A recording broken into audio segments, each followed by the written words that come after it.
OFW ka? Alam mo ba na kahit mataas ang sweldo mo, pwede ka pa rin may stuck financially. Marami sa atin ang nagtatrabaho ng todo-todo abroad. Nagpapadala sa pamilya, nagbabayad ng bills, pero bakit parang hindi lumalaki ang ipon? Hindi ito tungkol sa pagtitipid lang. May cash flow secret ang mayayaman na wala sa libro o sa school. At pwede mo rin itong simulan gawin ngayon, kahit OFW ka pa. Sa video na ito, ipapakita ko sa iyo kung paano gumagaan ang pera sa tamang paraan at kung paano ka magle-level up sa financial game mo. Ang mga impormasyon na ibinabahagi sa video na ito ay para lamang sa edukasyon at dagdag kaalaman. Hindi ito itinuturing na personal na financial advice. Kumonsulta pa rin sa isang lisensyadong financial advisor bago magdesisyon tungkol sa investments. Bago tayo magsimula sa sikreto ng mayayaman, kailangan muna nating maintindihan ang konsepto ng cash flow. Maraming OFWs ang nagtatrabaho ng mahaba, kumikita ng mataas, pero sa kabila ng lahat ng paghihirap at sakripisyo, parang nauubos agad ang pera. Bakit ganito ang nangyayari? Madalas kasi ang iniintindi lang natin ay simpleng formula. Sweldo minus gastos equals savings. Pero sa realidad, kung puro ito lang ang sinusunod mo, mabagal ang paglago ng pera mo. At minsan, parang hindi ka umuusad financially. Sa mundo ng mayayaman, hindi lang basta income ang mahalaga. Ang tunay na mahalaga ay kung paano pumapasok at lumalabas ang pera mo at kung paano ito lumalaki sa tamang paraan. May dalawang klase ng cash flow na dapat malinaw sa iyo. Ang una, active cash flow. Ito yung sweldo mo sa trabaho abroad. Kapag hindi ka nagtatrabaho, wala ring kita. Halimbawa kung OFW ka sa Middle East, bawat oras o araw ng trabaho mo ay direktang may katumbas na pera. Pero kapag natapos na ang trabaho mo o nagbakasyon ka, wala ka nang kinikita. Pangalawa, passive cash flow. Ito yung pera na kumikita kahit hindi ka aktibong nagtatrabaho. Pwede ito manggaling sa rental income, investments, royalties o negosyo na pinamumuhunan mo lang. Ang maganda rito, habang tuloy-tuloy ang buhay mo sa abroad, tuloy-tuloy din ang kita mo mula sa mga pinuhunan mo. Ang sikreto ng mayayaman ay nakatutok sila sa passive cash flow, kaya kahit hindi sila nagtatrabaho ng sobra, lumalaki pa rin ang pera nila sa likod ng kanilang mga investments at negosyo. Para sa mga OFWs, ito ang unang mahalagang hakbang. Intindihin ang daloy ng pera mo at huwag lang basta-basta mag-iipon sa bank account. Kailangan may plano kung paano gagana ang pera mo, hindi lang basta hawak-hawak sa savings. Kapag malinaw ito, mas madali mong mapalago ang kinikita mo at mas makakaiwas ka sa pakiramdam na parang hindi umuusad ang pera ko kahit malaki ang kinikita ko. By the way, kung gusto mo ring magsimula sa pag-aaral ng pera at investments, iniligay ko sa description yung mga top financial books na personally kong nire-recommend. Affiliate links yan. Ibig sabihin, kapag bumili ka gamit yung link, may maliit akong komisyon pero walang dagdag na bayad sa'yo. Sa ganitong paraan, natutulungan mo rin akong makagawa pa ng mga free videos tulad nito. Maraming salamat sa support. Maraming OFWs na napaka-hardworking pero ang mindset nila ay laging save more, spend less. Tama ito sa isang punto. Siyempre, mahalaga ang pagtitipid para may ipon. Pero kung puro save lang, mabagal ang paglago ng pera mo. At madalas, kahit mataas ang sweldo mo, parang hindi ka umuusad financially. Ang sikreto ng mga mayayaman ay naiintindihan nila ang leverage. Hindi lang sila nagtatrabaho para sa pera. Ginagamit nila ang pera para magtrabaho para sa kanila. Ang ibig sabihin nito, bawat piso na kinikita nila ay may potensyal na lumaki at kumita pa ng dagdag kahit hindi nila ito direktang pinaghihirapan. Halimbawa, may kaibigan akong OFW. Maliit lang ang ipon niya sa umpisa. Mga ilang libo lang, pero hindi niya ito iniwan sa bank account. Gumamit siya ng portion ng pera niya para magsimula ng maliit na negosyo back home. isang online selling business at paminsan-minsan rental ng kagamitan. Sa unang taon pa lang, kumita na siya ng higit sa sweldo niya sa abroad dahil passive income ito. Habang nagtatrabaho siya sa ibang bansa, tuloy-tuloy ang kita niya sa negosyo. Isa pang halimbawa, isang OFW na nag-invest sa MP2 at mutual funds. Hindi niya kailangan pang hawakan ng negosyo o investments araw-araw, pero meron siyang lumalaking pera sa MP2 dividends at nadaragdagan ang ipon niya. Ang takeaway dito, huwag lang basta mag-ipon para sa emergency o para sa bills. Mag-ipon at ilagay sa paraan na kikita ang pera para sa iyo.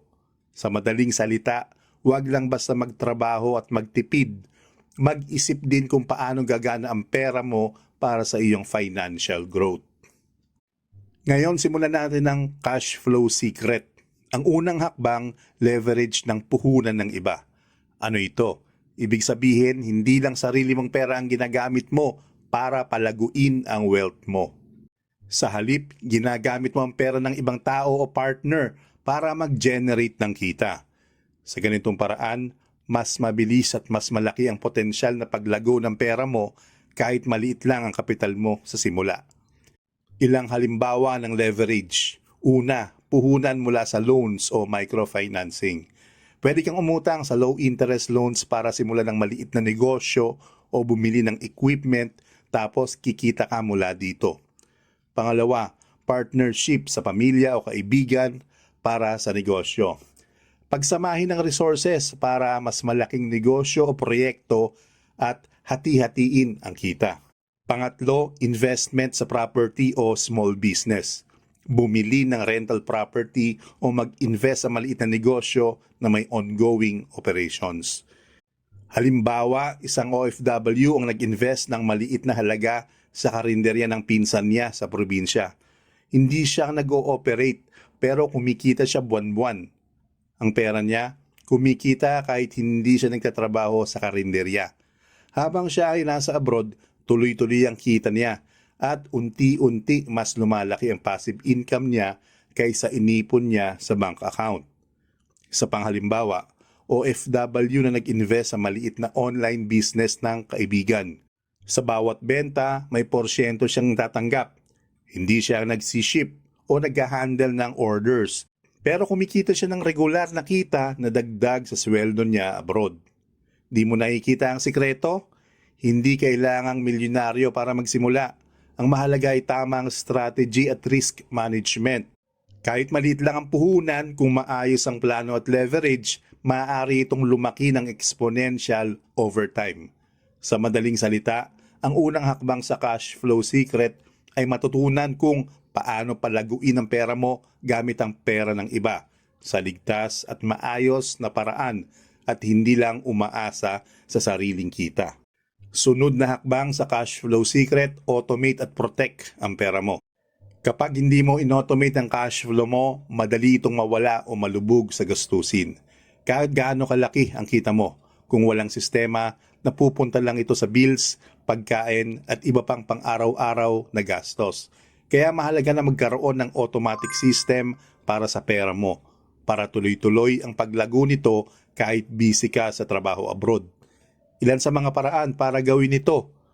Una, automatic remittance sa investments. Halimbawa, every month, magde-deposit ka sa Pag-ibig MP2, mutual funds o stock sa Pilipinas.